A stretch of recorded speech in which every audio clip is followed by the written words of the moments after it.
everybody. It's Wendy Sellers, the HR lady, with my co-host, JC. It's JC, the co-host. I had to do it your style for a second. I love it. I had to try. Why, JC, here's my question. Yes. Why is there a shortage of workers? This should be a really easy conversation, right? Oh, yeah, no, I know exactly why. Because people are lazy, right? Yep, that's absolutely. They're lazy. They don't want to work. They retired early. They retired early. They're all They won dot-com billionaires, maybe. They won the lottery. Oh, here's the other good one. Oh, unemployment pays a lot of money, and so therefore they're just staying on unemployment.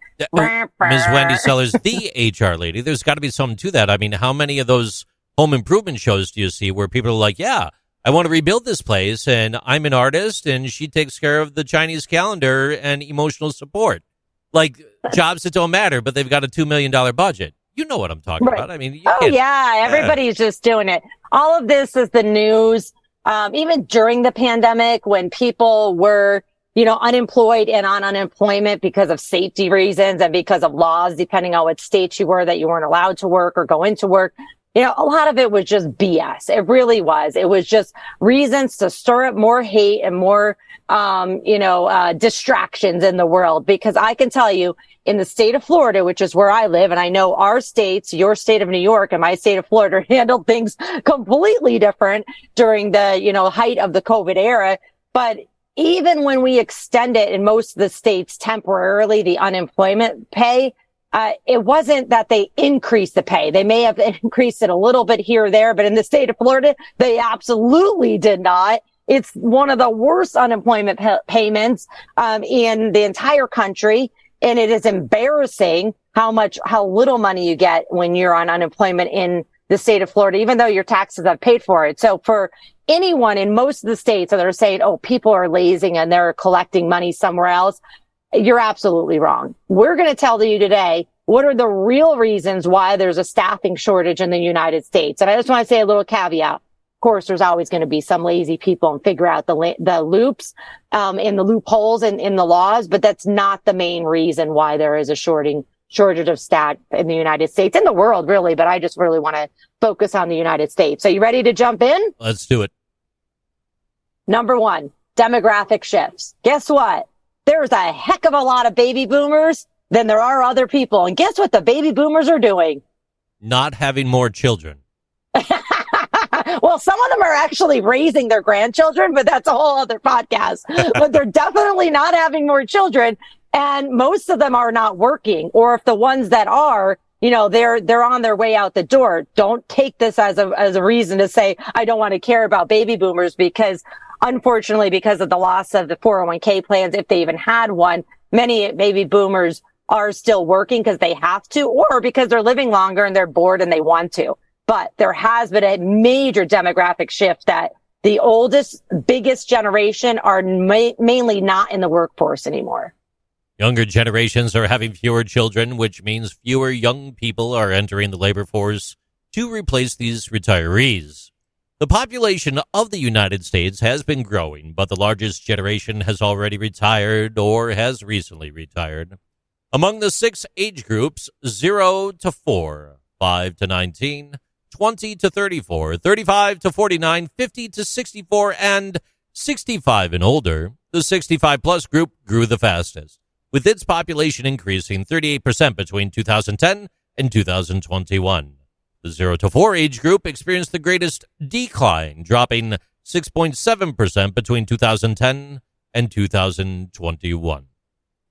Which 100% supports the fact that you just said younger generations are having less babies. And just think about it. I mean, I know in my personal family, my parents' demographic, there was a lot of kids. I have a ton of aunts and uncles. And then it started getting less and less and less, and down to me. I'm childless. So it's like, I definitely didn't help with that demographic. Here's a really other interesting demographic, JC. In 30 years, we will have 37 million more people in the United States. So, we'll just wait 30 years to fill those positions. Wow. And currently those numbers, there's currently 331.9 million people in the United States as of 2021, according to the United States Census Bureau World Bank. Just wanted to grab that stat for you real quick. Yeah, and according to CBO projections, that is going to grow to 373 million in 2053. So you guys could check that out on your own. I think it's also even more than that, not just the head count of people who are already here having babies and raising them, but everyone across the world is moving around, right? They're moving to the United States just as much as are leaving the United States. That's a whole other topic. My point is there has been a demographic shift. There's less humans being born and or living in the United States than there has ever been before. And that is definitely one of the biggest reasons why we can't find workers.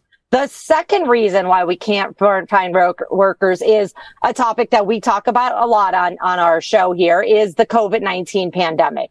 The COVID-19 pandemic has caused disruptions to every industry, up, down, up, down, up, down, from healthcare, hospitality, and retail. And then with technology on top of that and AI, right, we're actually figuring out reasons or ways not to have 2 or 3 humans complete a job where we can reduce that to 1 human, not because we don't want those humans. That might be the case for some employers, but because they couldn't find humans. So they figured out a way for technology to do the jobs instead. We've got a very interesting stat I'm grabbing in real time for you right here, Ms. Wendy Sellers, the HR lady. According to the Association of American Medical Colleges, the country will face a physician shortage of up to 124,000 by 2034, including 48,000 primary care physicians. Hospitals are currently experiencing a shortage of registered nurses as a result of burnout and other factors driving them to other positions. Some of that was also due to the pandemic. That's according to healthcaredive.com.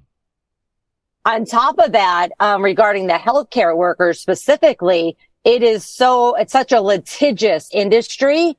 And if you want to practice healthcare specifically as a medical doctor, not only does it cost a fortune and, half your life to get the degree, then you have to get all this medical malpractice insurance, which many healthcare providers are just saying it's not affordable. So they're either going to go work for a big company, which means we're going to get different services, or they're just like, I'm out. I'm going to go somewhere else, including another country, which will be happy to take you and it'll be less litigious. So there are many, many reasons just specifically for that industry. One other cause of why we can't find, workers, a staffing shortage is something that we've already talked about as well, which is low unemployment rates. Because why are there low unemployment rates? There's a lot of jobs that are empty that people can go to, and the unemployment insurance sucks, to put it bluntly. The U.S. unemployment rate fell to 3.4% in January 2023, the lowest level since May of 1969, and lower than market expectations of 3.6%, as the number of unemployed fell by 28,000 to 5.69 million, and the number of employed rose by 894,000 to 160.1 million. So 3.4% is the current or most recent unemployment rate for the entire country. Wow, that is really, really low. I don't know how anybody could go on blabbing that all these people are unemployment, because that is incredibly low. So that excuse needs to be taken off the table. Show the people that are talking about that the facts. One more reason why we have, and this is a huge one, JC, this is bigger than even the baby boomer information. Reason that we have lack of staff is a skill gap. Many employers are just, they can't find candidates with the skills that they need right now. This is especially true in industries where skilled workers are in short supply, like manufacturing industry, and then of course the technology industry. You have any stats for me there? Management consulting firm Korn Ferry predicts that there will be a global shortage of more than 85 million tech workers by 2030. That's huge. That's huge. That means all the technology that we're using, including just you and I today on, we're using Zoom to help record this conversation here. is we need technology workers to support us just so we could work from home in our pajamas. But it's huge. It is it's called labor market polarization. And it's where there's this big discrepancy or disparity between we have high skilled workers and high skilled jobs, low skill and unfortunately low wage jobs. And then we have in the middle. It's made it, the lack of skills that we're producing, because of our schools, and I'll just leave it at that, are not producing skills. They're just saying, here, these are the basic things that you need. The people that are in between are kind of being left. They're like, we don't know. We had these skills we were told to have, and now you want low skills or you want high skills. Where does that leave us? There's been a growing disparity in recent years between high-skill, high-wage jobs and low-skill, low-wage jobs. Ms. Wendy Sellers, the HR lady. That's exactly what I was just talking about. The middle skill jobs are declining. These are like the admin jobs, even many construction jobs, manufacturing, retail. When's the last time you went to, I don't know, the grocery store and you had to do your own checkout? Every time right now. Yeah. Yeah. Well, it's funny because I hear people going, I see it on social media and they'll go, no, go to the line with an actual person there because we want to make sure we have jobs. And I'm thinking that's not the reason they have the computers where it's a self-serve. It's because they can't find the person to ring you up and bag you. They would love to do that. Maybe not love. That's a little bit of an extension there. But these employers, these grocery stores would say, we would love to fill the position. Send people our way. We can't find them. So instead, we've had to invest in technology to do that. Overall, though, go ahead. I'll jump in. No, I got something for you. Polarization is one of the most important long-run trends in the U.S. labor market, defined as the relative growth of employment in high-skilled jobs, such as management and technical positions, and low-skilled jobs, such as food service and janitorial work, while middle-skilled jobs are declining, such as clerical, construction, manufacturing, and retail occupations, further substantiating what you've stated already there. So what we talked about here, the reasons for a shortage of staff in the United States and probably other countries too, but it's a major demographic shift from baby boomers. More and more are retiring, and almost most of them are, but not all. The COVID-19 pandemic made a super switch in who wants to be in what industry because it was so stressful and burned people out. Major low unemployment rate across the entire country. And then, of course, the skills gaps that we just covered.